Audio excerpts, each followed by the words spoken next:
Ay, wow! Parang ano ito, kalabasa, mga marikoy ko. Tapos alam niyo ba itong buto ay buto ng mangga na galing Gimaras. Sayang kasi nung bumili ako nito sa friend ko, 3 kilo. Tapos huli na nung maisip ko na itabi yung buto kasi nga sabi ko itatanim ko. Ang buto. Parang 2 lang ang tumubo, mga marikoy ko. Ayun.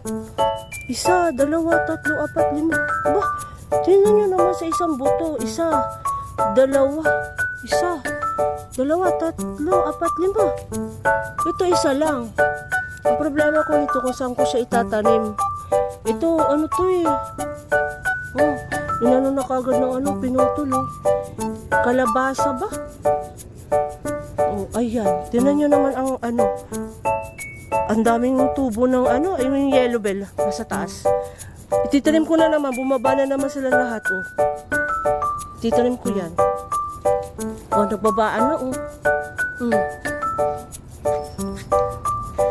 Yung tinanim ko sa baba, mahaba na naman. Check natin.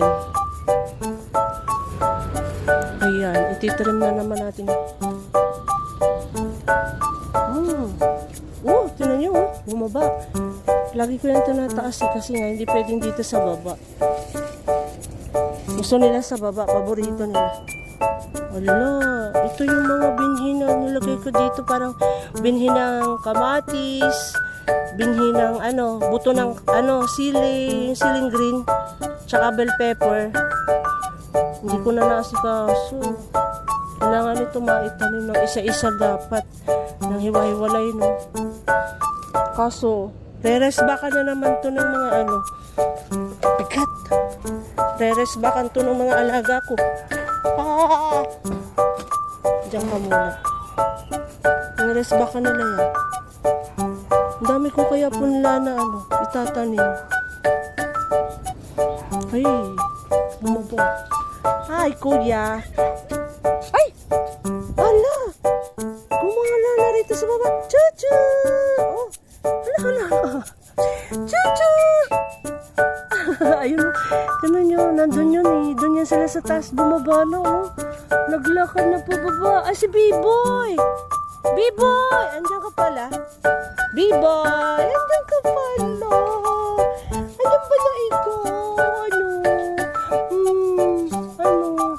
Hindi kasi siya pwede pakawalan kasi yung Belgian namin nasa kasagsagan ng paghihit, so hindi pwede. Ang liliit oh. Chuchu! Ay, ang liliit nila oh. Yan, anak ng isa naming asong si Kikay. Ang liliit! Chuchu! Ang cute! Ang liliit nila oh. Bumaba naman ko sa no. Meron pa? Saan? Ay, ayun. 6 daw to eh. Ay, ayun, yung isa tinanim na sa pinto. Nasa pinto yung isa, ayun oh.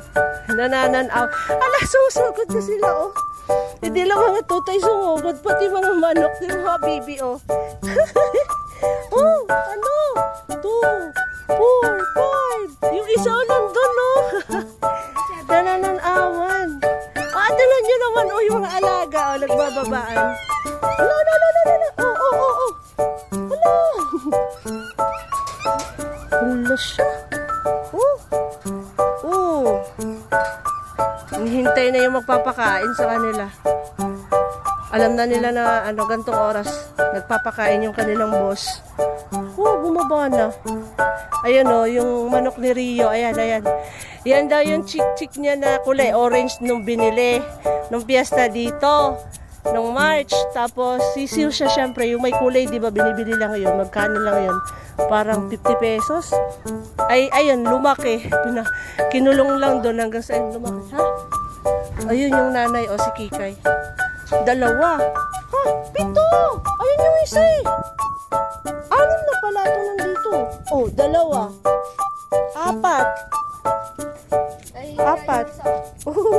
Ang liliit. Pero pinamimigay lang namin yan kasi ayaw namin madagdagan yung aso. Tama na. Ay, naku sila, oh. Kuya, ka na. Baka maano ka pa ng mga tuta. Puto, pupuntahan niya yung tuta, oh. Pupuntahan mo ba? Ha? Oh, ayun, oh. Ayun, oh. Asan na? Ah, nagtago. Takot sa tao. Ayun, oh. Tinan niyo yung mga alaga na babaan. Uy, uwi nga, uwi. Ay, Kikay. Tinan mo naman, ang liliit. Ha? 2, 4, 6. Ay, pito pala. Ang liliit nila. Ayan, ang liliit. Ang liliit. Ang ganda ng panahon. Walang ulan ngayong hapon.